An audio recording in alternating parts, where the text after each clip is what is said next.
Bonjour, vous l'avez deviné, nous sommes sur le circuit de Nogaro pour la deuxième manche du championnat de France de Superbike version 2015. Le résumé complet de cette épreuve, c'est tout de suite.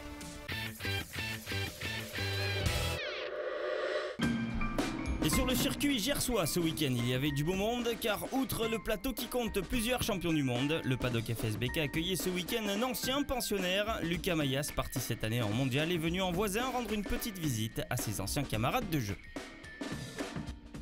Je suis content de revenir ici, c'est pas très loin de chez moi, donc ça me fait plaisir de venir soutenir mes copains et puis de revoir un petit peu ce championnat que j'ai quitté pour aller en championnat du monde super. Chose nouvelle, donc voilà, c'est un petit peu week-end détente et on vient voir un petit peu les amis rouler. Même si je suis pas tout le temps sur toutes les courses, je regarde tous les chronos quand même, voir si ça roule plus vite que moi, parce que mes anciennes motos roulent ici aussi, donc voir si c'était le pilote ou si c'était que la moto qui faisait tout. Donc je suis heureux de garder mes chronos en tête pour l'instant et puis avec une bonne seconde d'avance sur Nogaro, donc ça va, c'est bien, je suis content. Lui aussi fait son retour, mais sur la piste. Cette fois-ci, David Perret ne devait faire qu'une pige au Mans, mais finalement il est déjà de retour ici à Nogaro grâce à R2T et le team CMS. J'avais pas fait de 600 depuis 2013 sur la MV Agusta et ça s'est fait vraiment au dernier moment. Le team CMS et Hervé Toxier m'ont appelé une semaine avant l'épreuve du Mans, mois de mars. Et sans roulage, sans faire quoi que ce soit durant un an, on avait repris le travail gentiment et donc après on reprend la moto et puis sans trop de rythme on arrive à faire 2 podiums, donc c'est assez bon pour la suite. Les R6 je la connais très bien, les Pirelli aussi. Après je regrette un peu ma MV quand même si c'était une moto très capricieuse en électronique bien sûr. Mais après les R6 soit une base très saine et on peut y aller sans se poser de questions, quoi. On est quand même dans une structure privée, donc on parle même pas de championnat pour l'instant, on fait course par course, puis on se prend en jeu avec les 2 podiums et puis après là les résultats peuvent peut-être se renouveler ce week-end. Il me manque peut-être 5 dixièmes pour l'instant sur le sec, un petit peu de rythme il me manque encore. Mais je vais travailler fort pour et je suis un homme de course, donc je vais tout donner en course. Ancien pilote en catégorie Pirelli, il est le local de l'étape en super sport. Rémi Salle a changé d'équipe et de moto, il nous raconte cette nouvelle aventure. Beaucoup de changements, cette année je roule en super sport en championnat de France. Je roule aussi sur une Yamaha, contrairement à l'année dernière où je roulais avec une Suzuki. Et en plus de ça, j'ai intégré le team CMS, qui est un super team, je me sens très bien. Après voilà, j'ai quelques petits soucis à m'adapter à la moto encore, mais j'espère que ça va venir au fil du temps. Et en plus de ça, j'ai David Perret comme coéquipier, qui est un habitué de la catégorie super sport, donc je bénéficie de beaucoup de conseils et de réglages, donc ça c'est vraiment super pour moi. Je pense qu'après les catégories elles se valent à peu près, il n'y a que les pneus qui changent. Et moi justement j'ai du mal à m'adapter sur ces nouveaux pneus, ces gommes tendres, donc j'arrive pas à tirer encore profit réellement de ces gommes tendres, donc le but c'est d'utiliser les nouveaux pneus et cette nouvelle machine.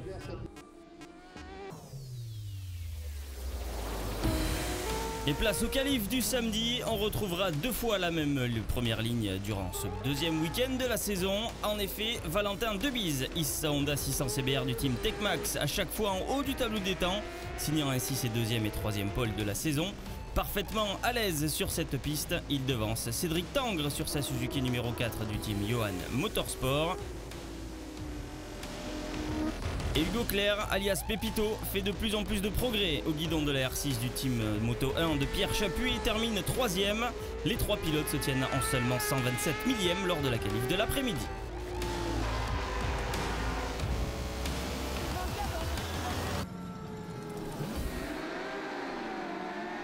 Et lors de la première course de Super Sport, Hugo Claire fait le forcing en début de course, mettant la pression sur Valentin Debise, mais Debise, très véloce au freinage, reste devant.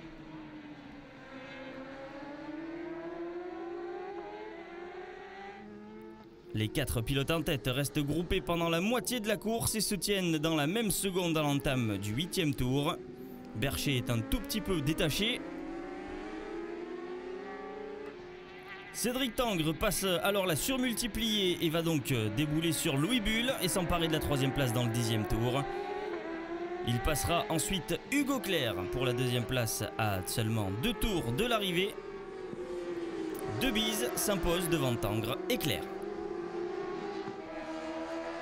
En Pirelli, c'est Thibaut Gourin qui convertit sa pole en victoire en terminant 10e au scratch. Alexandre Santo Dominguez et Ivan Laitzig terminent le podium Pirelli. Dans les premiers tours, je pense qu'il était un peu plus rapide que moi, donc j'ai gêné. Et à la fin, il y a eu quelques gouttes. La partie du fond elle était franchement compliquée. Donc c'est vrai que dans le dernier tour, j'ai roulé un peu moins vite, mais j'ai essayé quand même de pousser. C'était difficile, il y avait des attardés en plus. Franchement, le dernier tour, il était assez compliqué, mais bon, c'est passé, donc c'est bien. Je suis content pour moi et pour l'équipe. Et pour le départ de la deuxième course, Supersport Debise rate totalement son départ, contrairement à Cédric Tangre qui prend la tête devant Louis Bull.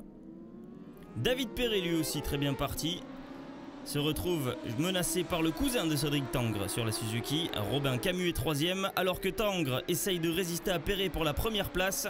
Dans le 6e tour, Peter Polesso signe le meilleur temps et s'empare de la 3e place le tour suivant. Robin Camus, alors dans la même seconde que les 4 premiers, dans le 9e tour, part seul à la faute dans les S du Lac, il repartira 11e. Polesso poursuit son effort et passe Tangre pour la 2e place. Dans le dernier tour, Tangre récupère sa 2e position in extremis. Perret s'impose avec 4 secondes d'avance. À chaque course, on se demande si on va continuer. Malheureusement, je fais des podiums à chaque fois, mais heureusement aussi, on est là pour ça. Donc effectivement, on sera au Vigeant. Et en Pirelli, Santo Dominguez réalise une superbe prestation puisqu'il sera premier pendant quasiment toute la course. Mais un problème moteur viendra gâcher la fête et c'est finalement Thibaut Gourin qui s'impose devant Laitzig et Santo Dominguez. J'étais devant aux essais libres, au qualif et les 2 courses, donc tout va bien. Et maintenant, je mets le cap sur Jerez en Coupe d'Espagne. On va essayer de faire un week-end à peu près semblable. Et peut-être le Vigeant en championnat de France, on verra. Eh bien, nous avons...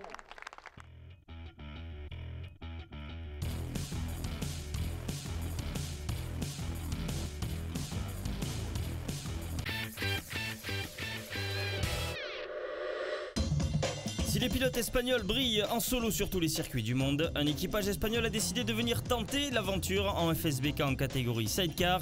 Rosa Horta et Leandro Rey, couple barcelonais, sont avant tout passionnés de sport mécanique. Après avoir détruit leur premier side, ils décident de se lancer dans la compétition, cette année en FSBK. C'est un complet dans la vie réelle. J'ai un accident, j'ai perdu une jambe dans la route. Rosa, il a l'idée d'acheter un sidecar pour rouler ensemble. Et en Espagne, il y a beaucoup d'affections à les sports motocyclistes, et aussi à la Formule 1. Nous avons des champions du monde, des fans, des rallyes, des motos. Mais sidecar, il n'y a pas de tradition, il n'y a pas de culture, il n'y a pas de mécaniciens, de spécialistes, de récambistes, il n'y a pas rien de sidecar. Je l'ai dit à le pilote, à Leandro, qu'il faut profiter que les sidecars étaient réparés pour faire une petite course. Et finalement, Leandro me dit non, petite course, non, nous faisons les championnats de France de Superbike. Pour nous, l'objectif principal est faire le temps suffisant pour nous classifier. Le principal est nous amuser et nous sommes trop contents de pouvoir être ici avec vous. Le paddock sidecar est plein d'histoires de couple et si certains viennent en France pour la compétition, d'autres rêvent d'évasion. C'est le cas de la famille Mansuy. Le pilote va bientôt réaliser un rêve de gosse, un rêve de TT qui commence par une rencontre. Pour acheter, il fallait vendre un peu des pièces et on rencontre Fanch Leblond qui lui, alors que je le connaissais pas plus que ça, m'invite pour venir essayer. Il me dit mais tu tiens bien le sidecar, moi je te fais essayer. Et chose que je savais pas, c'est que lui jouait le championnat. Et sur du roulage, il me laisse son side, mais pas en tant que passager, en tant que pilote. Donc première rencontre, et ensuite trouver un sidecar, donc avec des petits budgets, c'est très compliqué. On voit une annonce sur internet, et il nous dit venez, et là il nous dit c'est dans la forêt de Sherwood. Dans le week-end, on a fait le aller-retour, 3000 km, pour aller chercher la petite machine qui est là. Et une machine déjà en configuration TT, histoire de se faire la main au plus vite. C'est super, moi je participe à son rêve. Hein. Bon, c'est vrai que moi je me sens pas de faire le TT, je pense qu'il faut vraiment... Voilà, et je suis très contente parce que il a une passagère, Mélanie, qui est la passagère d'Estelle, qui était championne de France il y a 2 ans. C'est une histoire de famille finalement, hein. On crée une nouvelle famille dans ce paddock et puis bon, la famille Leblond, je veux dire, si tu n'avais pas rencontré Fanch, tout ça, on n'y aurait même pas pensé, quoi. C'est quand même incroyable ces rencontres-là, quoi. Et le samedi, il y a la première course de sidecar. Et une fois n'est pas coutume, ce sera l'équipage champion de France Delannoy Rousseau qui aura signé la pole.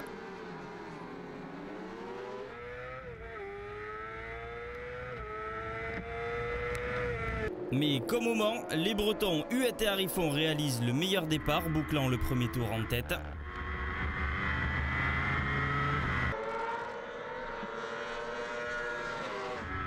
Mais un problème sur leur side et une coupure moteur dans le virage de la ferme les fait rétrograder au classement.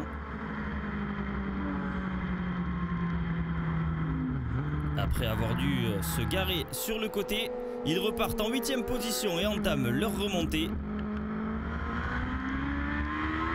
Ils font parler la puissance de leur side F1. Et en un tour seulement, ils réussissent à refaire leur retard.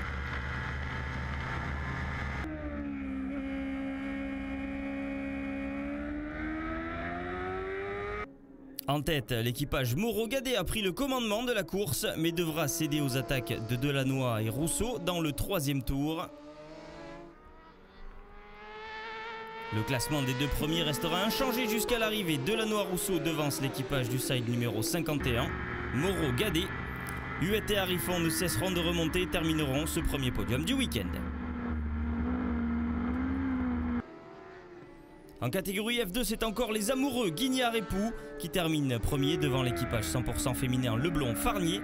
La famille Oliger finit 3e. 3e victoire d'affilée pour Delannoy et Rousseau qui ne se lassent pas de collectionner les victoires. On a toujours l'envie et puis les jeunes nous motivent aussi.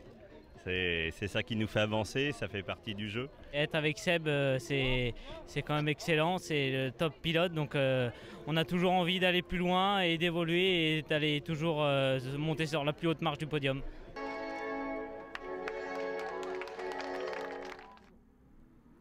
Et malgré leur 3e place sur la grille pour la 2e course, l'équipage Moreau-Gadet réalise le meilleur départ. Ils prennent la tête devant les champions de France. Et malheureusement, ils vont très vite se faire repasser par Delannoy et Rousseau. Les champions de France vont creuser l'écart sur les deux équipages poursuivants. Huet et Harifon et Moreau-Gadet se retrouvent donc côte à côte, en bataille pour les places sur le podium. Les deux équipages se tiennent en moins d'une demi-seconde sur la ligne de chronométrage et s'échangent tour à tour les places. Mais à 5 tours de l'arrivée, ils en viennent à se percuter. Le side de Huet et Harifon est endommagé dans le choc, mais ils parviendront à terminer la course en 3e position. Malheureusement, après l'arrivée, ils seront déclassés pour non-respect du drapeau noir.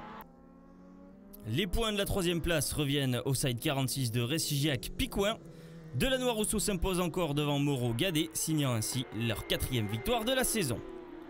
Le spectacle a été aussi au rendez-vous en catégorie F2. Après un très bon départ de la famille Oliger, Guignard et Pou prennent la première place dans le 6e tour, imité par Leblon et Farnier qui réussissent aussi à passer et s'emparent ainsi de la 2e place provisoire.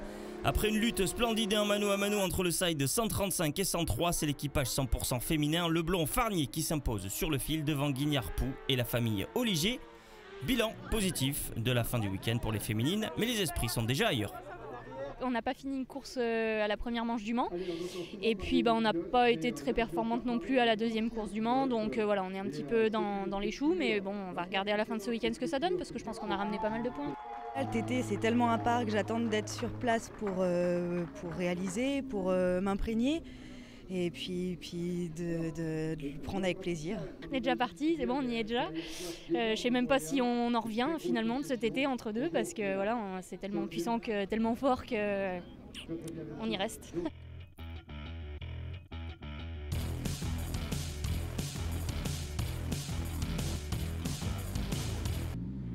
Présent ce week-end sur un circuit qui lui rappelle de bons souvenirs, nous avons recueilli les premières impressions du président de la FFM sur la version 2015 du championnat FSBK. c'est un championnat qui m'a toujours, que j'ai toujours eu plaisir. J'ai eu plaisir à y participer, mais y compris que lorsque j'étais pilote de Grand Prix. C'était la toute première manche du championnat de France Open à l'époque, qui s'appelle Superbike maintenant depuis quelques années. Et c'est vrai que j'ai remporté en 125 cette compétition ici à Nogaro. Et puis aujourd'hui, j'ai plaisir à participer à son organisation. Cette année, on a des grandes marques qui reviennent. Je pense à Yamaha par exemple avec le GMT 94 ou BMW. C'était donc des marques qui étaient absentes ces derniers temps du championnat de France. Les voir revenir, c'est toujours un grand plaisir pour la fédération. Un championnat qui permet aux pilotes français d'aller briller au-delà des frontières, que ce soit en endurance avec Mathieu Ginès du GMT 94 ou Grégory Leblanc, récent deuxième aux 24 heures moto, ou encore Lucas Mayas parti en mondial Supersport. Ça démontre que malgré tout, notre filière de formation, en tout cas en 4 temps, est efficace. Alors on aimerait avoir aussi pour les petites cylindrées une filière aussi efficace. On s'y emploie, on y travaille avec Christian Saron et Alain Brenec notamment. Mais pour l'instant, c'est sur les grosses machines, les grosses cylindrées qu'elle est la plus performante. En catégorie Rennes, un pilote qui fait aussi son retour cette saison a marqué la première manche du FSBK au Mans le mois dernier. Émeric Jonchière revient cette saison en catégorie stock. Mais pourtant, il arrive à Nogaro en étant leader du classement général. Un beau retour qui s'est bien passé au Mans. On a réussi à faire des belles courses avec 2 podiums à chaque fois. Ça soit aussi bien en stock qu'au scratch. Donc ouais, non, je suis très content pour l'instant. On essaye de continuer toujours à travailler dans ce sens-là. Et par contre, j'ai perdu un peu de niveau, c'est sûr. Donc voilà, j'ai du travail à faire sur moi-même. Faire juste de l'endurance de nos jours, c'est quand même un peu compliqué. Voilà, je suis content de revenir cette année en vitesse. Ça permet de garder le rythme, ça permet d'aller chercher des chronos que je ne pouvais plus aller chercher. Parce que justement, j'avais plus le potentiel pour aller chercher ces chronos-là. Donc ça va être un ensemble de choses. Ce qui va faire que je vais être plus vite en vitesse, va m'aider à être plus vite aussi en endurance. C'est vraiment tout un ensemble. Un retour avec un titre, là, ça serait vraiment exceptionnel. Pour l'instant, on l'espère, on n'y croit pas plus que ça. Malgré qu'on soit en tête du championnat, voilà, il n'y a eu qu'une seule course, on ne va pas s'enflammer. On va travailler dans le bon sens, progresser chaque week-end, aller chercher des chronos vides tout le temps, des podiums, être régulier et après on verra 2-3 courses avant la fin où on en sera et là on pourra faire jouer sur le podium général et pourquoi pas sur la victoire, sur le titre quoi. Licencié sur ce circuit Paul Armagnac de Nogaro, il est ici sur ses terres. David Musca est le représentant emblématique de Ducati depuis des années. La marque italienne va mettre les bouchées doubles cette saison pour essayer de faire briller la Panigale au plus haut niveau de la vitesse française. Je suis licencié sur ce circuit, mais je ne sais pas le circuit auquel on roule le plus parce que bien sûr il est victime de son succès, il est souvent loué, donc tant mieux pour eux, mais ouais c'est vrai, par contre au niveau émotionnel et tout, ouais, j'aime bien les gens qui sont ici et ça me fait plaisir tout le temps de pouvoir venir rouler ici. La Panigale n'a pas trop marché sur le sol français, c'est la raison pour laquelle on m'a demandé de le faire, donc c'est avec grand plaisir que je me suis engagé à la mettre aux avant-postes, donc pour l'instant je ne dispose pas de ma moto définitive, donc j'attends de voir quand l'autre va arriver, voir exactement quel est le degré de compétitivité par rapport à ce qui se fait ailleurs, et puis ça devrait aller. Pour la première course de Superbike du week-end, on retrouve Grégory Leblanc en pole position qui a besoin de se rassurer après un début de saison mitigé au Mans. Il devance le recordman du Tour, Seb Gimbert, sur sa Honda numéro 7 du team Race Experience. David Musca sur sa Panigale est numéro 3. Kenny Forêt sur la R1 numéro 194 et lui premier stock et 4e sur la grille.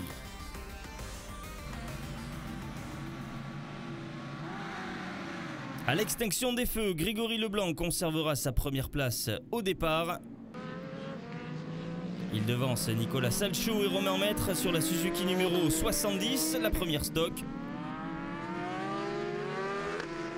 Salchaud, l'ancien coéquipier de Leblanc en endurance sur la Kawasaki, réalise un très bon départ, passant de la 6e place à la 2e. Musca récupère la 3e position devant Émeric Jonchière dans le 3e tour. Et après un début de course prudent, Greg Black passe à l'attaque et revient sur Musca, alors en 2e position. Black lui subtilisera même la 2e place à 3 tours de l'arrivée. Musca voit revenir dans sa roue Kenny Forêt qui terminera 4e et 1er stock devant Guité et Maître, respectivement 9e et 10e au scratch. Première victoire de la saison pour Leblanc devant Black et Musca.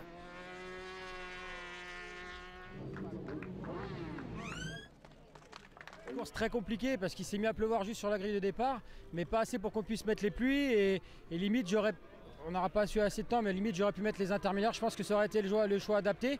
Et on est parti, il s'est mis à pleuvoir, on était à 10 secondes des temps sur le sec. Donc au début j'ai pris la mesure de la piste.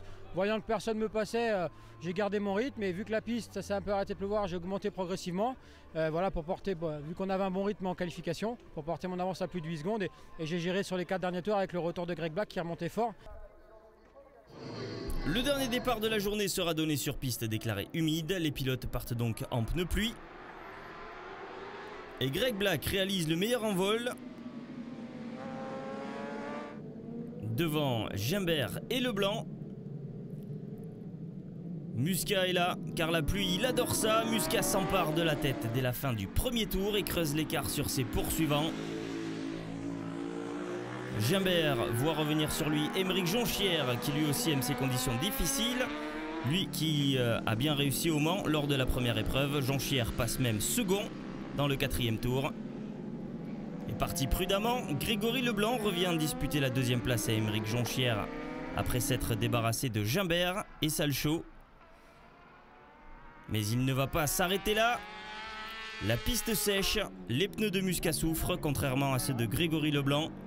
Et la Kawa numéro 1 en chaussée de Pirelli, bien plus à l'aise en fin de course, fond sur la Ducati numéro 3, qui menace de se dérober à chaque freinage et va finalement réussir à s'imposer dans les derniers virages. La bagarre durera jusqu'au dernier virage entre la Kawasaki numéro 1 et la Panigale numéro 3. Double victoire de Greg Leblanc ce week-end devant Muscat.